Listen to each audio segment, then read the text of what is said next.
Okay, daghang salamat sa nag-watch karon. Si Panonsyal man is watching. Si Aldwin Utsigi is watching from Butuan yata. Og si Lini Panonsyal man. Continue watching mga kaigsunan og subaybay kini nga mga pagtulunan sa Dios nga ato ang ipadayon nga nabiyaan kaniadto. Ang atong subject or the main theme na to ika 69 kabahin sa The Gospel of the Kingdom. Ang atong subject karon ang 5 kamatang sa pagtawag. O ato ning mapadayon o ato na ning hisgutan kagahapon ang pagtawag ngadto sa ordinaryo nga kaluwasan. Ikaduha ang pagtawag ngadto sa espesyal nga kaluwasan. Ug ang ikatulo, pagtawag ngadto sa pagpangalagad. Ikaapat, pagtawag ngadto sa pagkayunuko. Ug ang ikalima, ang pagtawag ngadto sa pagminyo. Ug gusto na kong i-share sa inyo mga kaigsunan ang pagtawag sa Dios kang Adam. So dinhi anang hinapos ang ato ang mensahe mga kaigsunan. Nahitabo sa panahon gayud sa pagkahulog sa tao sa lingla sa yawa. Atod pa sa Genesis chapter 3 verse 9 apan ang lalaki o si Adam gitawag sa Ginoong Dios. Hain ka. Mao na gipangita sa Dios, no? Bot pasabot naka-eskapo si Adam. Pero ang bot ipasabot ni mga kaigsunan na gi-confirm lang sa atong Dios wa na pasabot nga wa nakit-an si Adan. Tungod kay ang sala magud mao ay maka-separate manggod sa tao, tali sa Dios. Og ang tubag ni Adam dinhi ni ami Ginoo ni tago mi, no. Sumo ni ang pagtawag kang Adam. Ang pagtawag sa Dios sa kaliwat ni Adam mga kaigsunan atong makita dinhi sa Biblia gihapon. Sa kining mga kaliwat na ni Adam nga si Cain o si Abel. Kini nagsugod sa pagtagad sa Dios sa unang duha ka mga anak ni Adam nga mao si Cain o si Abel. Ang gigamit sa Dios sa pagtawag sa pinili, ang biruan dinhi mao ang material nga kabuhatan. So dili mo motuo nga ang kining gitawag nga creation nagwali sa tao. Dinhi makita sa Psalms chapter 19 verse 1 to 4. Matod pa dinhi ang kalangitan nagpadayag sa himaya sa Dios ug ang kawanangan nagpakita sa ihang mga buhat. Ang matag adlaw nag-asoy niini ngadto sa sunod nga adlaw ug ang matag gabii nagapadayag og kahibalo walay sulti o pulong nga gilitok o tingog nga nabati apan ang ilahang kalanog madungog sa tibuok kalibutan.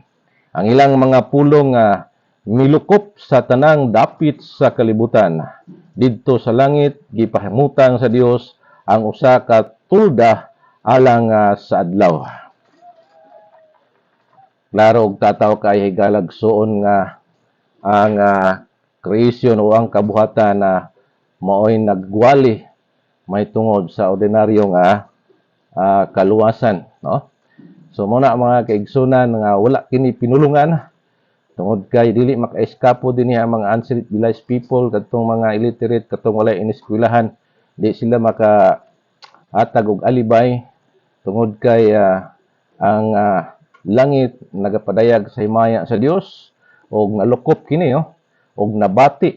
Matud pa rin tingog nga nabati.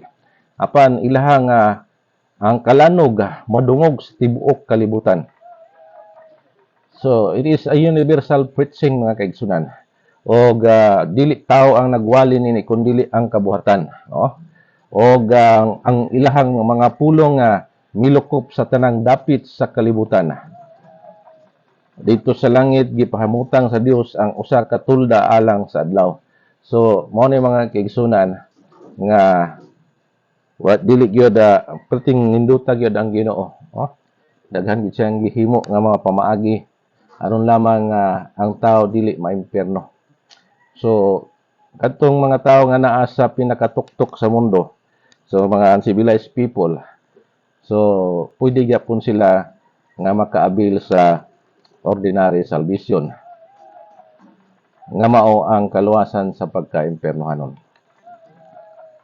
Dugang pa dinhi nga backup nga referensya kay ganiha sa Psalms chapter 19 verse 1 to 4 man to, dinhi sa Romans chapter 1 verse 18 to 20 matud pa dinhi gipadayag gikan sa langit ang kapungot sa Dios batok sa tanang pagkadili Diosnon og pagkadautan sa mga tao nga nagsanta sa kamatuoran pinaagi sa mangilad nga pagkinabuhi kay unsay mahimong masayran mahitungod sa Dios wala matago ngadto sa mga tao kay ang Dios gayod mao'y nagpadayag niini ngadto kanila.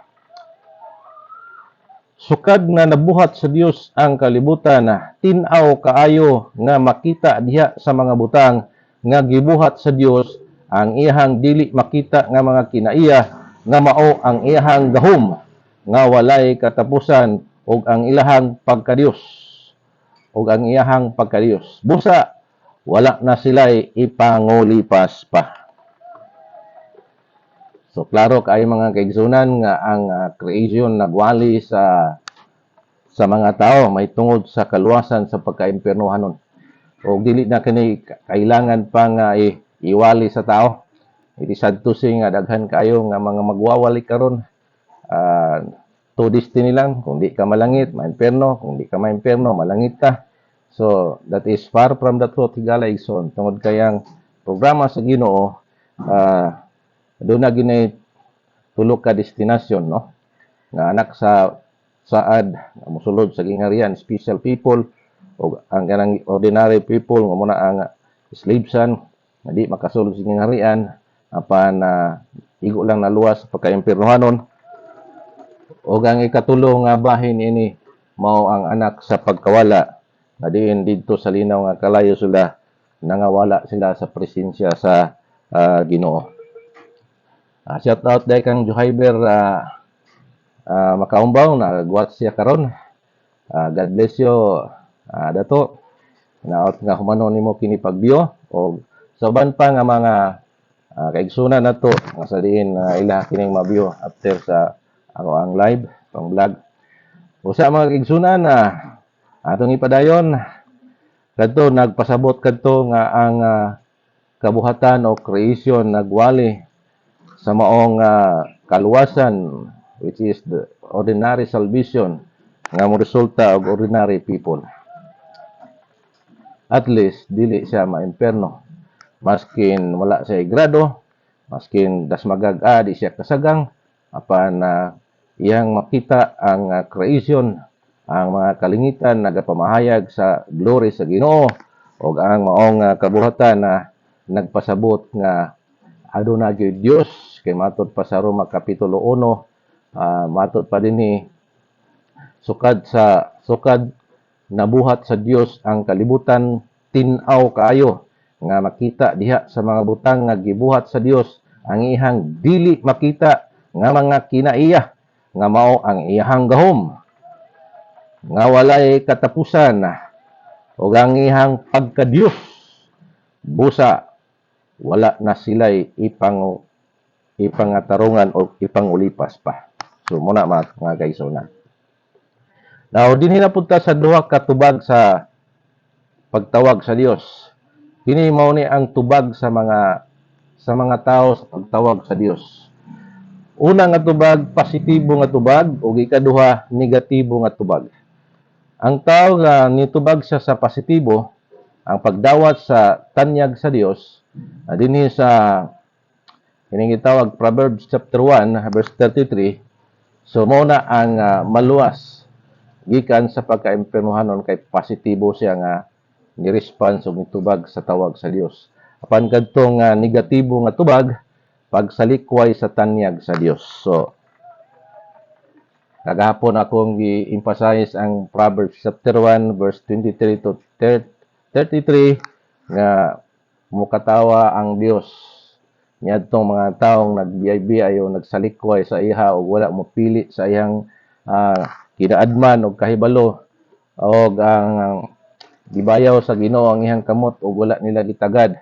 Muna ang mga tao nga negatibo, no? Kailang gipasulabi nga diin ang ilahang Dios ilang kaugalingon ug ang ilahang Dios kwarta, oh.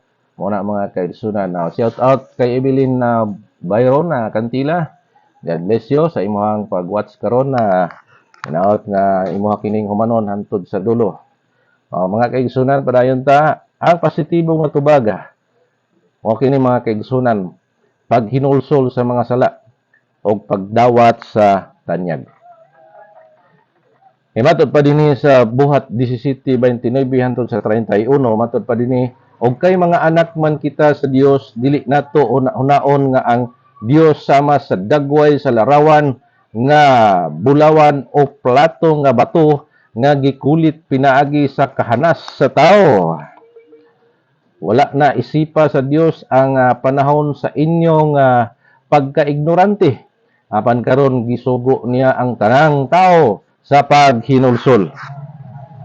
Kay nagtagal siya adlaw nga hukma niya ang tibuok kalibutan pinasubay sa hustisya pinaagi sa tao nga iyahang gipili. O gipamatuod niya kini ngadto sa tanang katawhan pinaagi sa pagbanhaw banhaw kaniya pagtuo sa paglungtad sa matuod nga Dios. So mao ni mga kaigsunan. So kinahanglan gyud nga adtong ni-response positively sa tawag sa Dios nga ma-enjoy nimo ang kaluwasan sa pagkaimpernuhanon ayaw gina siya alisdi og Dios nga patay. Dios nga sama sa bato, sama sa larawan nga kinulit pinaagi sa kabatid sa tao. Kaya ang Romans chapter 1 wala na sila ipangulipas pa. Kaya nakaila daw kina sila sa matuod nga Dios apan ilang giilisan og patay nga Dios. So muna nga kanang mga tawhana ang ilang tubag na negatibo nga tubag o klaro na kayo nga naa sila sa laray sa anak sa pagkawala. Dugang pa din sa Hebrews chapter 11 verse 6 walay makapahimuot sa Dios kundili pinaagis pagtuo. Kaya moduol sa Dios kinahanglan na gayud motuo nga adunay Dios o gantihan niya ang nangita kaniya. Praise the Lord. Kadtong mga tao nga nangita sa Dios, ha? Seek ye first the kingdom of God and His righteousness, and all these things shall be added unto you. Na iganti nga gitagana sa Dios para sa mga tao nga nangita sa Dios. Apan dili ka makapahimuot sa Dios kung wala kay pagtuo. Without faith, it is impossible to please Him. For he that cometh to God must believe that He is, and that He is the rewarder to those who believe Him. Muna mga kaigsunan ang kamatuoran. Now, dito sa negatibo nga tubag, wala maghinulsol sa mga sala. Ilisdan ang himaya sa Dios. Imo mabasa diya sa Romans chapter 1 verse 23 hangtod sa 25 na. Gituktok mo sila sa Dios sa mga kailibngon nga di basta-basta, no? Wala mo tuo sa paglungtad sa matuod nga Dios. Gikalimtan ang Dios. Matod pa sa Psalms chapter 19 verse 7, hingpit ang balaod sa Ginoo og naghatag kinig bag-ong kusog. Nasaligan ang mga sugo niya og naghatag og kaalam sa mga kulang niini. Praise the Lord. Hallelujah. Kung kulang kag kahibalo mga kaigsuonan, pangayo sa Ginoo. James chapter 1 verse 6 to 7 nga let him ask in faith, nothing wavering. For he that wavereth is like a wave of the sea driven by the wind and tossed. So muna, ayo kag kaalam sa Ginoo, kinahanglan wa po'y pagduha-duha. Pagtuo gihapon ang gibasihan sa ato ang Ginoo. So hingpit ang balaod sa atong Ginoo, no? O wala man nila kini tagaig bili mga kaigsunan sa mga negatibo nga tubag sa mga tao, no? Matod pa sa English, the law of the Lord is perfect, converting the soul. The testimony of the Lord is sure, and making wise the simple. Pagkaklaruha mga kaigsunan nga grabe gyud ang mga pulong sa Ginoo. Oh, i-convert ka, converting the soul. So muna mga kaigsunan ang atong makita dinhi, ug ang resulta sa pagtawag adunay naluwas kadtong midawat sa tanyag. Adunay nagpabiling wala naluwas kadtong mibalibad sa tanyag. Ana lang kasimple mga kaigsunan. Wala naman ko igong panahon na hinaot nga nagets ninyo ang gamay nga kaalam og kahibalo sa Dios nga kung i-share nga kaninyo ini nga taknaa og dinhi matapos ang ato ang subject nga ang 5 kamatang sa pagtawag sa Dios nga rin doon na mga pagtawag ang Ginoo, no? Og siya gyud naguna-una. Tungod kay ang tao ni tago na magud sa oras nga makasala ang tao. So guilty na og maulaw na gid siya. Maulaw na siya nga moharap sa Ginoo. Muna kining mga tao nga makasala, maulaw gid sila, no? Muna nga gipangita sa Dios ang tao makasala kay ang Dios gid mo ay nagtawag. Oy, taong makasala, hain ka. So kinahanglan mo tubag po ka, no? So duha ra may tubag nga kinahanglan sa Dios, positibo o negatibo. Kung positibo ang tubag nimo, ma-restore ang usa ka tawo diha sa sabakan sa ato ang Ginoo. Hasta nindota mga kaigsunan kay giandaman ta og gingharian nga dili gyud matumpag sa linog.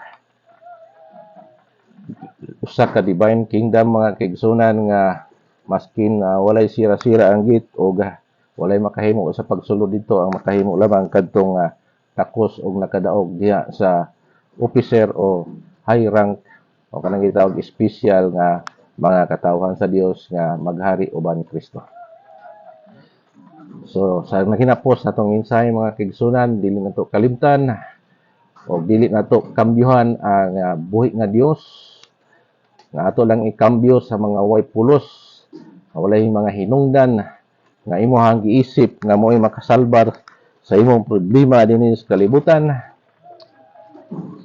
Og naapay sa mukan nga Dios diri sa kalibutan nga puno sa mga paglingla. Dapat dili ka magpaila ti kalayson, dapat dili nimo ikambyo. Tungod kaya ang tunada sa Roma kapitulo 1 bersikulo 20 magsugod hangtod na sa 23, nakaila ning mga tawhana og Dios, so nakaila ni sila. Apan it is sad to say na ilahang kiilisan og patay. Mao na nga wala na sila ipangulipas pa. Kay sa Romans atong balikan kaganiha,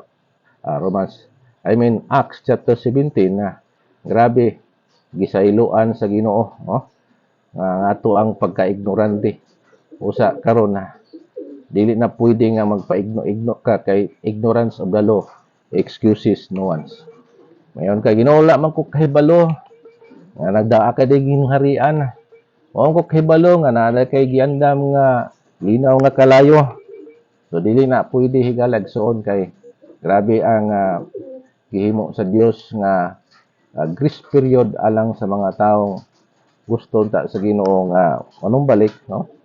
Ang kasing-kasing sa Ginoo, matud pa niya, ang Dios gusto siya nga maghinulsol tanan, unta lang iyang gigamit sa 1 Peter 3:9 tungod kay dili magud tanan maghinulsol, no? So iyang nakita na pero ang gusto unta sa Ginoo nga tanan unta nga mga tao maghinulsol unta. Pan kay naaman tay pagbulutan dili man ta anang gitawag nga pakialaman sa Dios ang power nga iha na nga gihatag nato o kita ra gid nga moy na ay kagahom ana asa nato na siya gamiton. Matod ba diri sa English, the Lord is not slack concerning His promise, as some men count slackness, but is long-suffering to usward, not willing that any should perish, but that all should come to repentance. Oh. Hamak mo niya na mga kaigsunan, 2 Peter chapter 3 verse 9. Grabe ang Ginoo sa iyang pagka long-suffering, no? Taas kaya yang pailob para na to. Nya dili unta siya gusto, no? Not willing that any should perish. Mao na ang naa sa kasing-kasing sa Dios para nato. Gimahal gid ta niya pag-ayo kitang mga tao walay labot mga hayop, no? May labot tong unggoy. Basta kay tao ka, apil ka sa iyang dakong gugma. But that all should come to repentance muna kung ato pang Bisayao ni. Unta makaabot sila sa paghinulsol, unta ang gigamit sa atong Ginoo, no? Ay nakita man gud sa Ginoo dili gyud tanan manumbalik ngadto sa iya. So busa dunay tagsa na nga destiny. Kung nikagat ka sa special na people or special people, so mapanodon nimo ang gingharian. Ang mga tao nga ambisyosa. Niapil sila sa dagang lumba sa Kristohano ug nidaog sila. Apan kadtong igo lang nikagat sa ordinaryo nga kaluwasan o wala gikapoy na sila pangita sa kumaturan, kapoy na sila sa pangita sa mao nga kinang gitawag arena o padula sa Dios. Mapunay ilang choice. So igo lang naluwas sa pagkingkurbanon na pandili kasulod sa gingharian. Naara sa gawas pagharian sa mga espesyal. Okay? So nindot kayong arrangement sa Ginoo. Pankadtong mga rejector o ilahang gipili mga batasan ni Satanas mo ilahang gisunod dito na sa linaw nga kalayo. So mao na ang tinuod nga makita nato diri sa Biblia, no? So 90% nag-refer kini sa special people ang Bible. 10% lang nga kanunay nga ginasubli-subli ang kaluwasan sa pagka-impiernohanon diri. Sa oras nga mubasa ka sa pulong sa Ginoo, puro daghan kayo ang mga instruction, reminders, strategy, mga balaod nga ipasunod sa Ginoo pertaining na sa mga special people. Ano gyud ka makalahutay o makapasar gyud, no? Pero sa mga ordinary people nga igo lang nila og Ginoo na Dios, wala gina sila daghang balaod. Mao na diha ma-apply ang relihiyon dili makaluwas. Kaya wala man nagtandog og relihiyon, wala magtandog bautismo, wala nagtandog pangalagad, wala pud nagtandog og pagka obedience, faithfulness, wala. Yahay kay na, no? Muna nga naa sila sa lapad nga dalan. Ang lapad ko nga dalan na diha nagsubay ang luwas sa pagkaimpirmahanon og dili luwas.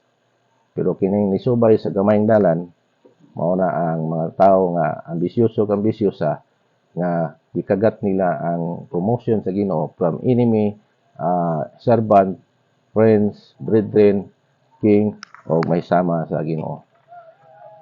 Salamat sa iyong pagpamati. Huwag mo depart na gyud ko mga kaigsunan o ang Dios manalangin sa tagsa nato kaunaw na kasing-kasing alang sa pag-request o ikaw ang labing nasayod kung unsa ang pagtawag sa Dios sa imong kinabuhi, ikaw lang ang nahibalo ni ana o ang Ginoo mga kaigsunan.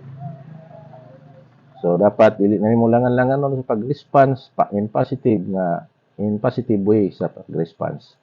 Kung karniro ka, gitawag sa Ginoo diha siyang gingharian, so magkita na yun niya ta didto sa pag one day unya nga si Kristo na ang maghari.